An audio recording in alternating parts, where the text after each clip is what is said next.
twaciye mu bintu bigoye vyinshi. Abarundi benshi bafise ibikomere rero. Ivyo bikomere rero nivyo bikeneye kuvugwa. Muga bizovugwa ari uko nyene ngo butungane bubandanye butsimbatara. Ko igihe cyose abakarenganyo umuntu akarenganywa ikomere gica cimburuka kuruta. None rero novuga yuko hariho vyinshi biriko biratera bija imbere, intambwe iboneka iriko iraboneka nyene, mugabo hariho vyinshi utarashikako. Ikibuze nuko hariho benshi bagitwaye intuntu ku mutima batarakira.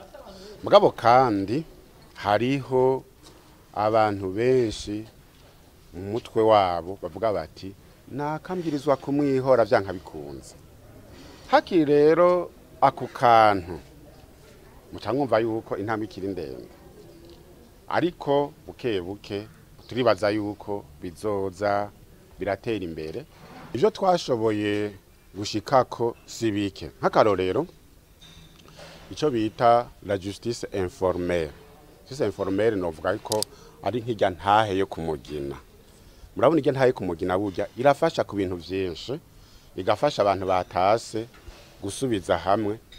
Mwene ivyo rero twarabishimitse ko gose, turarondera mbere nabo twita aba parajuriste, kuvuga abanywanisha abandi babikoresheje ubuhinga bafise, mugabo kandi bakoresheje n'uburyo bwabo bwo kunywanisha abantu.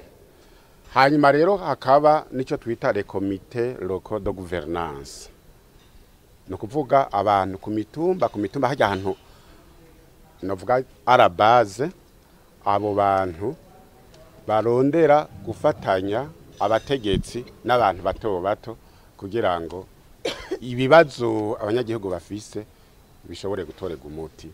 Abo bategetsi nabo bategere ivyo ari byo bategere n'ingene byo vyifatana.